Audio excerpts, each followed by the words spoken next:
Everyone, welcome to Plants and Politics. I have an update to share about one of Trump's Capitol insurrectionists. It's time for an episode of Where Are They Now? Matthew Bledsoe was arrested. Patrick Montgomery was in court. Jonathan Manapa will stay in federal custody. No, I don't take responsibility at all. So 28-year-old Tennessee resident Brian Ivey was seen on video standing next to Proud Boys member Dominic Pezzola while Pezzola was using a stolen riot shield to smash in a Capitol window. Ivey was then seen on surveillance video climbing through that broken window.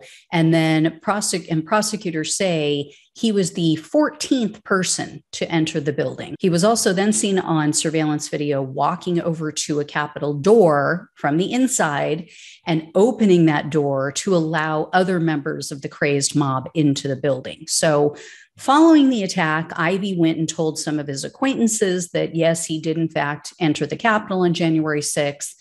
Ivey, though, is not personally accused of committing any acts of violence. He didn't actually personally vandalize anything on January 6th. So he was arrested on March 4th of last year. He was charged with just the basic 4 misdemeanors: entering a restricted building or grounds, 2 counts of disorderly conduct, and parading or demonstrating in a Capitol. He was actually one of the few who chose to not drag out this process.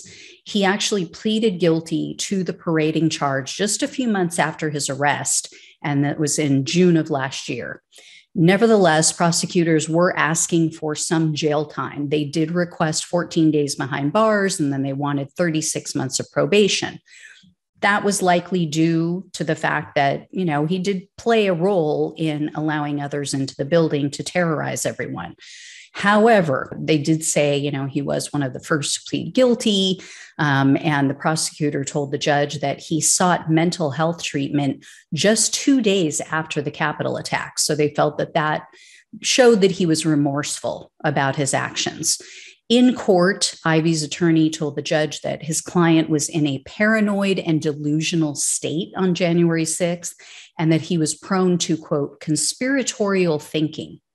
And Ivey himself said, quote, I genuinely believed in every fiber of my being that there was a global secret state that was plotting to kill off the majority of the human population. Ivey also told the judge, quote, I can guarantee to the court I won't ever be involved in something like this again. I'm taking the steps and doing the work to make sure it won't ever happen. And prior to his sentencing hearing, in an interview with News Channel 5, Ivey said, quote, I didn't think about it. I didn't realize people were working there at the time. And in a sentencing memo he wrote to the court, he stated that his beliefs were the result of, quote, certain politicians and irresponsible media. But he stated, quote, I just want to acknowledge that I am better. I still have a long way to go. I guarantee this court and society that I will never be involved in anything like this ever again. Ivey in that letter also mentioned the people who died during and later as a result of the Capitol attack.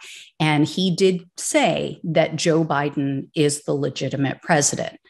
So U.S. District Judge Christopher Cooper presided over this case. He's been one of the more lenient judges, unfortunately. Cooper has also stated that he wants the Justice Department to rule on the issue of split sentences before he himself imposes any split sentences. He says until that time, he's just unwilling to sentence anyone to both probation and jail time or prison time. In regard to Ivey, Judge Cooper said, quote, I don't punish people for what they believe, but it's clear to me the beliefs that you brought to DC were very destructive and dangerous. However, because Cooper is unwilling to give both jail and probation, he sentenced Ivey to 60 days of home detention and then 3 years of probation. He also ordered him to pay a $500 restitution fee.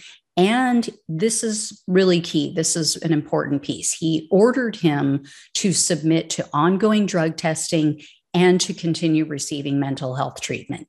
I don't know for how long. That wasn't available in anything that I read. But in addition, Judge Cooper ordered Ivey to return back to court in 1 year. He said he wanted him to come back for a probation status hearing, which I haven't seen before. This is the first judge to order something like that. And he told Ivey, quote, "Keep your head down." Overall, I think I agree with this one. This guy didn't wait for the court to order him to get mental health treatment, which tells me that either he himself or his family recognized that something was amiss. And so he took action of his own accord. I hope I'm not wrong. I'll admit it if I am, but I think he gets it. He seems to be one of the few that really understands that his thinking was off and that he was misled by some bad actors. And at least he's going to be getting some psychological help. It sounds like he already has been. And he's going to be under supervision through the next election, which is key. I'm sure some of you guys disagree, and that's okay. That's okay. It's okay for you to be wrong. Just kidding. Like I said, if I'm wrong, I'll admit it. So anyway, guys, if I hear any more, I'll let you know. Thanks so much for watching and listening. Take care, and I'll talk with you soon.